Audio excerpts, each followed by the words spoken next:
23 मार्च 2017। इस डेट से तो हर कोई वाकिफ़ होगा, क्योंकि इस दिन पबजी नामक गेम लॉन्च हुआ था, जिसका पूरा मतलब है प्लेयर अननोन बैटल ग्राउंड।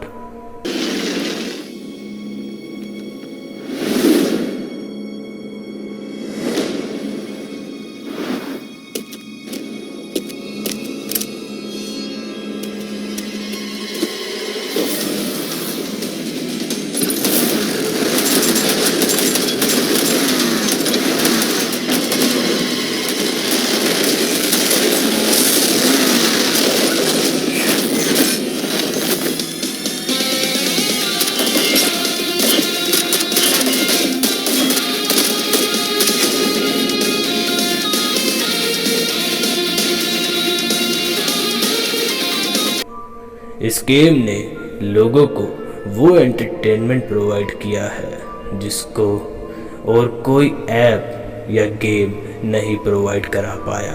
इस गेम ने लोगों की ज़िंदगी में खुशियाँ ही खुशियाँ भर दी, मगर कुछ लोग ऐसे भी थे जिनकी ज़िंदगी में इस गेम ने एक शराब की तरह काम किया। आज की कहानी एक ऐसे ही आदमी के ऊपर है जिसकी ज़िंदगी पबजी की लत ने बर्बाद कर दी थी। उसका नाम है शंकर। शंकर बहुत ही मेहनती आदमी था।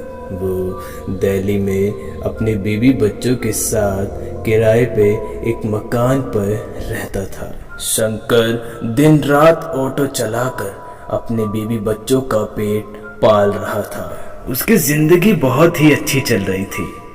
वो दिन रात ऑटो चलाता, शाम को थक कर घर जाता। उसके बच्चे उसका इंतज़ार करते कि आज पापा हमारे लिए कुछ खाने के लिए लाएंगे। उसकी बीवी उसको खाना परोसती, वो खाना खाता और सो जाता। अगले दिन दोबारा वो उन्हीं काम पर चला जाता।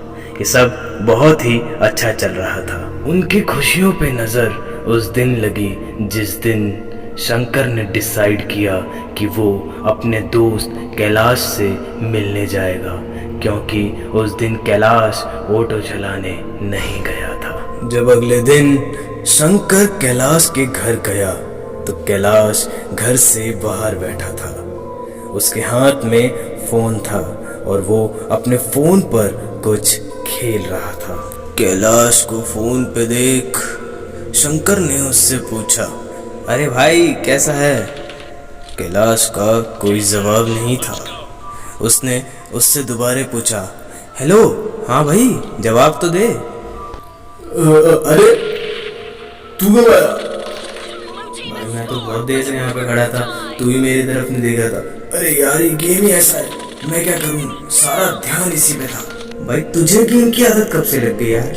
अरे भाई पहले नहीं थी पर अब लग गई। ये गेम कुछ ऐसा है, खेलने बैठो तो घंटों का पता ही नहीं चलता कब गुजर जाते हैं। भाई इतना अच्छा गेम मैंने अपनी लाइफ में कभी भी नहीं देखा। अगर तू खेलेगा ना तो तुझे भी लत लग जाएगी इस गेम की। अच्छा ऐसी बात है, तो ला दिखाइयो, मैं भी खेल के देखूं ऐसा क्या है इस गेम में जो तू पागल हो जा रहा है इस गेम के लिए। और फिर शंकर ने वो गेम खेलना शुरू किया। 1 घंटा, 2 घंटे, 3 घंटे, उसको टाइम का पता ही नहीं चल रहा था और ना ही उसने कैलाश को उसका फ़ोन दिया। वो बस उस गेम को खेलता रहा जब तक उसके फ़ोन की बैटरी ख़त्म नहीं हो गई। ओए अब तो छोड़ दे फोन, इतनी देर हो गई, पूरी शाम होने को आई, मेरे फोन की बैटरी भी खत्म कर दी तूने तो। अरे भाई तू तो सही कह रहा था, ये गेम तो सच में लाजवाब है। उसके बाद शंकर घर पे आ गया, मगर उसका सारा ध्यान उस गेम की तरफ ही था। अब शंकर घर से निकलता तो ऑटो चलाने के लिए था, मगर वो घंटों कैलाश के घर बैठा रहता था और उस गेम को खेलता रहता था। एक दिन कैलाश ने सोचा, अबे यार ये सारा दिन मेरे घर पड़ा रहता है, मैं क्या करूं? एक काम करता हूँ, मैं इससे अब से पैसा लिया करूँगा गेम खेलने का, इससे मेरी भी थोड़ी कमाई हो जाएगी। और फिर जब अगले दिन शंकर कैलाश के घर पहुँचा तो कैलाश ने उससे पहले पैसा लिया और फिर उसको गेम खेलने की इजाज़त दी। ये चीज़ कई महीनों तक चलती रही और फिर एक दिन ऐसा आया जिस दिन कैलाश का भी फ़ोन खराब हो गया। अब तक तो शंकर को उस गेम की लत बुरी तरह से लग चुकी थी। इस बात को कुछ एक हफ्ता ही हुआ था और शंकर ने नया फ़ोन ले भी लिया। नया फ़ोन लेने के बाद शंकर अपना सारा दिन उस फ़ोन पर ही बिता देता था। उसने धीरे धीरे काम पर जाना भी कम कर दिया था और एक दिन ऐसा आया कि उसने काम पर जाना ही छोड़ दिया। फिर एक दिन शंकर और उसकी बीवी की लड़ाई हो गई एक दूसरे से, क्योंकि शंकर काम पे नहीं जा रहा था और घर का सारा राशन भी ख़त्म हो रहा था। उसकी बीवी बोली कि तुम अपने बच्चों पर भी ध्यान नहीं देते बिल्कुल भी, ये तो हद ही हो गई है। वो बात नहीं सुन रहा था और वो लगातार पबजी खेल रहा था। ये बात देखकर उसकी बीवी को बहुत गुस्सा आया और उसने शंकर के एक चांटा मार दिया। वो बात शंकर से सहन नहीं हुई और उसने अपने बीवी के सर पर एक हथौड़ा मार दिया। उसकी बीवी के सर से बहुत तेज खून आने लगा और उसकी बीवी धड़ाम से जमीन पर गिर गई। पूजा उठो, पूजा उठो। नहीं पूजा, नहीं, मेरे से गलती से हो गई पूजा। नहीं, मैं तुम्हें मारना नहीं चाह रहा था। उठो पूजा, उठो। उसकी बीवी मर गई।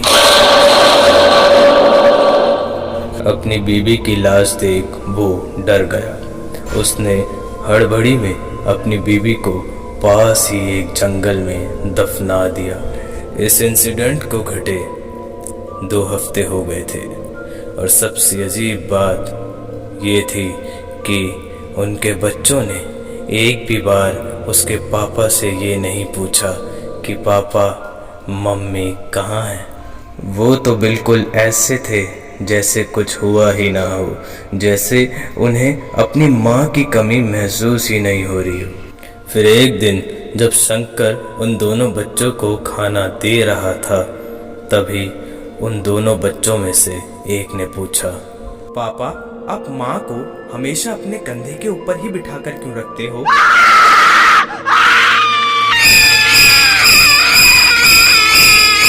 ये बात सुन के तो मानो जैसे शंकर की सांसें रुक सी गई हों।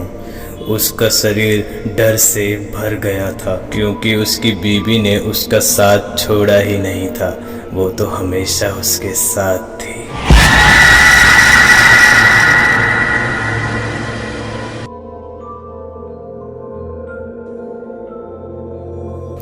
तो कैसी लगी आपको हमारी कहानी? अगर आपको हमारी कहानी अच्छी लगी तो अभी व्हाट्सएप पे जाइए और अपने सभी दोस्तों को ये स्टोरी शेयर कीजिए ताकि उन्हें भी डर का असली मतलब पता चले। तब तक के लिए